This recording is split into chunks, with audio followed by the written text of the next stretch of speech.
चुनाव के पहले तो आप हमेशा समाज के लिए लड़ाई लड़ते रहे और कुर्मी समाज के विरोध में भी आपने कई जनसभाएं की। अब बताइए अभी क्या रणनीति है? किसी भी मुद्दे पर भाजपा सफल नहीं है। भाजपा जो है हमें आदिवासी मानती ही नहीं है।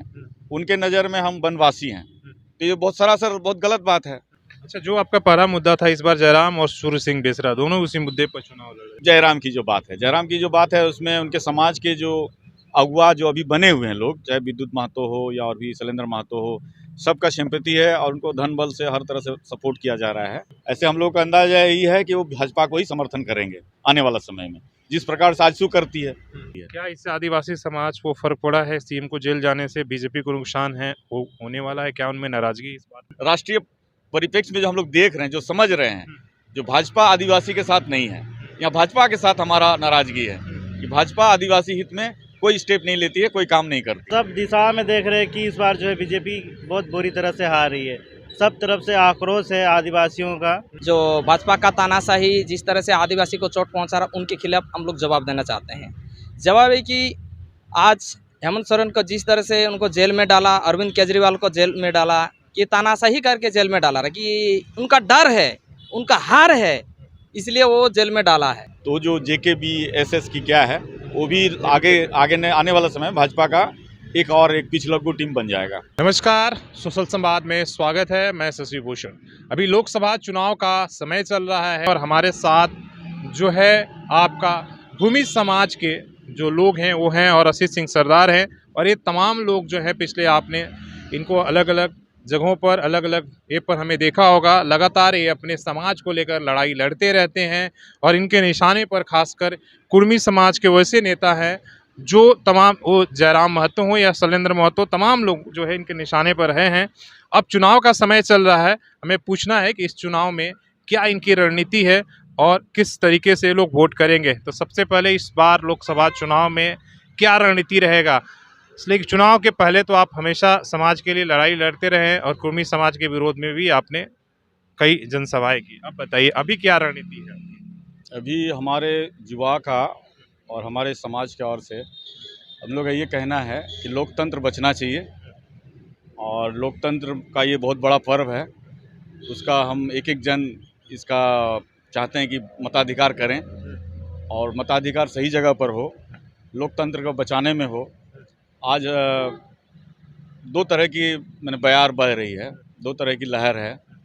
एक है एक इंडिया गठबंधन है और दूसरा है आपका NDA। ये दो धाराएं अभी देश में चल रही है।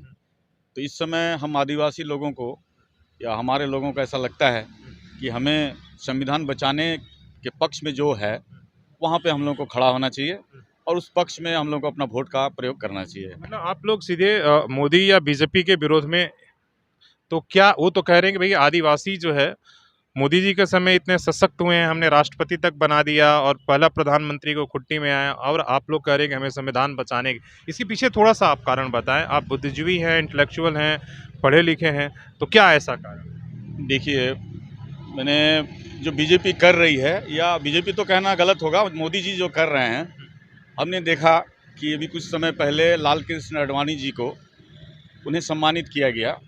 हमारे महामहिम द्रौपदी जी वहाँ खड़ी थी और हमारे प्रधानमंत्री जी बैठे हुए हैं, आडवाणी जी बैठे हुए हैं। लेकिन जब हमारे सर्वोच्च नागरिक जो हैं वो राष्ट्रपति महोदया होती हैं, वो खड़ी हैं, तो इससे पता चलता है कि राष्ट्रपति महोदया हैं, जरूर हैं, संवैधानिक पद पर हैं, लेकिन उनकी गरिमा को चोट पहुंचाया जा रहा है और जिस तरह का सम्मान उनको मिलना चाहिए वो नहीं देती है। ठीक उसी तरह से आदिवासी को छलने का काम भाजपा कर रही है शुरू से, और चाहे झारखंड अलग राज्य बनाने का क्रम में हो, या आज हम देख रहे हैं छत्तीसगढ़ में अभी बर्निंग एक न्यूज़ आया कि नक्सली के नाम पर 14 आदिवासी को मार दिया गया, जबकि ऐसा नहीं है। वो जंगल को बचाने के लिए आंदोलन वो लोग कर रहे थे, हसदेव जंगल के बारे में। तो वहाँ पे 14 जन को गोली से भून दिया जाता है, जबकि वहाँ पूरे आदिवासी समाज जंगल को बचाने के लिए आंदोलन कर रहे हैं। और इसी तरह से अभी मणिपुर की घटना को भी हम लोग देख रहे हैं, या किसी भी मुद्दे पर भाजपा सफल नहीं है। अभी इलेक्ट्रल बॉन्ड जो है, आदिवासियों पर अत्याचार बढ़ा है बहुत अधिक एक छलावा है। और भाजपा जो है हमें आदिवासी मानती ही नहीं है। उनके नज़र में हम वनवासी हैं, तो ये बहुत सरासर बहुत गलत बात है। हम वनवासी, इसका मतलब क्या हुआ? तो हमारा जो आदिवासी का जो मूल जो अर्थ छुपा हुआ है, आदिवासी का मतलब हुआ वो नेटिव जो पहले से रह रहे हों, आदिकाल से पहले से जो पहला व्यक्ति है वो है आदिवासी। अगर वनवासी कह देंगे तो आदिवासी का जो मूलभूत जो अर्थ निकलता है वो तो गलत हो जाएगा। ये सारी बातें देखते हुए हमारे लोग, हमारे जो साथी हैं युवा पीढ़ी के सभी, हम लोग चाहते हैं कि जो इंडिया गठबंधन है उनके प्रत्याशी हैं, आज जेएमएम से हैं। सीधी सी बात है, हमने अब तक जो कुछ भी कहा वो भाजपा से ताल्लुक़ रखता है, और भाजपा मैंने आने वाला समय में क्या क्या स्टेप लेगी ये कहा नहीं जा सकता है। लोग डरे सहमे हुए हैं। आज जितने भी मैंने उनके पक्ष में या विपक्ष में आवाज़ उठाने वाले लोग हैं, खास करके जो पक्ष में होते हैं वो तो उनका अपना हो जाता है। जो उनके एगेंस्ट में बोलने वाले लोग होते हैं, चाहे मीडिया में हो या प्रशासनिक स्तर पर हो या जुडिशियरी में हो, उनको साइड कर दिया जाता है, और जो नेता होते हैं उनको तो जेल में डाल दिया जाता है। यहाँ तक कि सीएम को भी जेल में डाल दिया जा रहा है। तो सीएम को जेल में डालने वाला बात, ये बहुत बड़ी बात होती है। क्या इससे आदिवासी समाज को फर्क पड़ा है? सीएम को जेल जाने से बीजेपी को नुकसान है होने वाला है? क्या उनमें नाराजगी इस बात को है?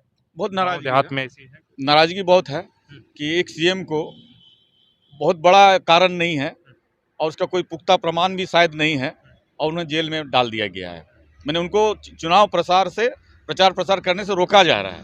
ठीक केजरीवाल जी को भी वैसे ही कर दिया गया, डिटेन कर दिया गया, ताकि चुनाव प्रचार प्रसार में ना जाए। राष्ट्रीय परिप्रेक्ष्य में जो हम लोग देख रहे हैं, जो समझ रहे हैं, जो भाजपा आदिवासी के साथ नहीं है, यहाँ भाजपा के साथ हमारा नाराजगी है कि भाजपा आदिवासी हित में कोई स्टेप नहीं लेती है, कोई काम नहीं करती। ये पूरे झारखंड में नाराजगी रहेगी, केवल सिर्फ यहाँ ही देखने को मिल रहा है कि आदिवासी समाज बीजेपी से नाराज रहेगा? क्या इसका असर बाकी बंगाल में भी है, उड़ीसा में भी है और झारखंड में भी है। और हम तो ये देख रहे हैं कि राष्ट्रीय परिप्रेक्ष्य में भी हर राज्य में जो भाजपा का लहर करना गलत है। मोदी लहर जो था 14 और 19 का जो लहर था वो लहर ही था। तो सबको उस समय क्या आप लोगों ने वोट किया था बीजेपी को? उस समय किए होंगे, हमारे लोग किए हैं, ज़्यादातर किए हैं, पर इस वक्त ऐसा नहीं है। अभी परिवेश मैंने पूरा बदल चुका है।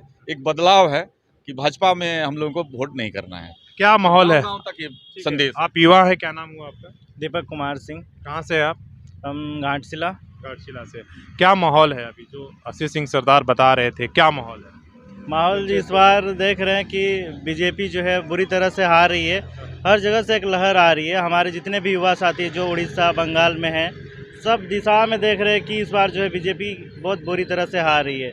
सब तरफ से आक्रोश है आदिवासियों का कि जिस तरह से हमारे आदिवासी भाई बहनों के ऊपर जिस तरह से अत्याचार हुआ है, सब तरफ से आक्रोश देखने को मिल रहा है कि इस बार जो है बीजेपी बुरी तरह से हारने के कगार पे है। क्या नाम हुआ आपका? मेरा नाम है सिंगिज किंग सरदार। मैं शत्रुघ्न सिंह भूमिज, मैं पटमदा का रहने वाला हूँ।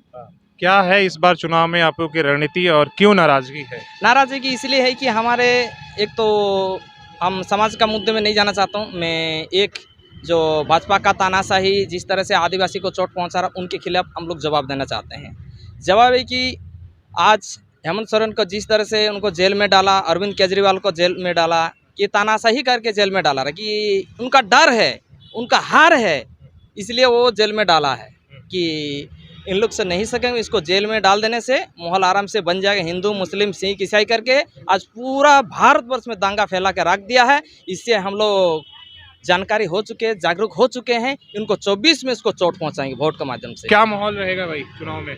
क्या 10 सालों में मोदी जी ने आदिवासियों के लिए क्या किया है और क्या उस मुद्दे पर वोट आप लोग करेंगे कि नहीं? देखिए, इस बार का जो चुनाव है, इस बार का चुनाव में पूरे भारत देश कहीं ना कहीं बीजेपी से, मोदी से पूरा खपा है, और झारखंड में कुछ ज़्यादा ही खपा है। क्योंकि यहाँ कहा जाए आदिवासियों का, वैसे तो हर एक स्टेट में आदिवासी है, लेकिन यहाँ के आदिवासी लोग बहुत खपा है। क्योंकि यहाँ का जो सीएम है उनको जेल में डाला गया है। और जेल में देखिए तरह तरह का पार्टी है हमारे यहाँ, और बहुत सारा पार्टी में बहुत सारा भ्रष्टाचार कुछ ना कुछ है। ये है कि इसका कितना आरोप है, कोर्ट कचहरी चल रहा है, कितना किस तरह से उसका सबूत मिला है, एक कोर्ट का मामला है। लेकिन उसको जिस तरह से जेल में डाला गया है, कहीं ना कहीं ये आदिवासियों को बहुत शोषण कर रहे हैं सीएम होने के नाते। और पूरे देश में मणिपुर का घटना ले लीजिए, इस हम आदिवासियों पे तब क्या होगा जब सीएम अपना बचाव नहीं कर पा रहा। वो खुद बोल रहा विधानसभा में कि हम अगर इस तरह से लिए हैं तो सबूत दिखाए। जब टेबल ठोक के बोल रहा तो उसको संज्ञान में लेना चाहिए सरकार को। जब विधानसभा में इतना बड़ी बात बोल के और उसको जनता के सामने उसका उजागर नहीं कीजिएगा कि क्या सच्चाई है, तो इस तरह का मैटर है। महंगाई में भी देखिए हर एक चीज़ में टैक्स लग गया है। मणिपुर का घटना देखिए, नंगा आदिवासियों को घुमाता है, कहीं आदिवासियों को पेशाब करता है, तो पूरे देश में पूरा तरामाहीम है और इस तरह से मैंने पूरा खापा है। धन्यवाद। आपका क्या नाम हुआ? मेरा नाम हुआ हरिपद सिंह भूमिज। आप भी बताइए, युवा और साथी है, हम- आप बताइए क्या ग्राम माहौल? प्रधान भी है। ग्राम प्रधान भी हैं आप, जैसे उन्होंने बताया, क्या माहौल रहेगा? हम बिल्कुल स्पष्ट और साफ कहना चाहते हैं कि इस बार ही नहीं, अगर पिछले बार भी हम लोग जो है इस बार के बता दीजिए, छोड़िए, इस बार के बताइए क्या माहौल इस बार हमारा समाज पूरी इंडिया गठबंधन के साथ है। हम लोग उसी को वोट करेंगे। हम विशेष करके भारतीय जनता पार्टी को कहना चाहेंगे, ये जो पार्टी है एकदम आदिवासी का विरोधी पार्टी है। इसने हमारे आदिवासी समाज को बहुत ही चोट पहुंचाया है, विशेष करके जो सीएम को जेल पहुंचाया है। इसमें एक तरह से एकदम पूरी तानाशाही दिखता है बीजेपी पार्टी का। चलिए, धन्यवाद। कंक्लूड करेंगे फिर से। लास्ट बताइए, आपकी युवा साथी है, आज आप लोग जैसे आपने कहा कि भाई बीजेपी के हम विरोध में रहेंगे, क्या ये नाराजगी पूरे झारखंड में आपको बाकी सीटों पर देखने को मिलेगा कि सिर्फ यहीं पर तक सीमित रहेगा? क्या यहाँ पर नहीं, पूरे झारखंड में, पूरे देश परिदेश में। कहीं आप लोग का भेंट मुलाकात बैठक ऐसी हुई क्या इस मुद्दों को लेकर, या कहीं आप दौरा उरा किए पूरे चुनाव में? मैंने अपना जिला के बाहर या जिला में, के बाहर? जिला के बाहर में संपर्क है। बंगाल से भी संबंध है, वहाँ भी पुरुलिया हो, बांकुड़ा हो, मिदनापुर, वहाँ से भी संपर्क हो रहा है। हमारा समाज का जो बातें हैं या और भी लोगों का जो रुझान है, इसको हम लोग देख रहे हैं। और इधर आपका उड़ीसा से भी संबंध है। और हमारा झारखंड में आपका बुंडू, तमाड़, खूंटी, इसको भी हम लोग देख रहे हैं। रामगढ़, हजारीबाग, बोकारो, इसको भी हम लोग देख रहे हैं। अच्छा, जो आपका पहला मुद्दा था, इस बार जयराम और सूर्य सिंह बेसरा दोनों उसी मुद्दे पर चुनाव लड़ रहे हैं। किस मुद्दे पर लड़ रहे हैं लोग? कुर्मी वाले दिख रहे हैं कि अच्छा। सूर्य सिंह बेसरा जाके पुरलिया से लड़ गए हैं, कुर्मी परिवार से।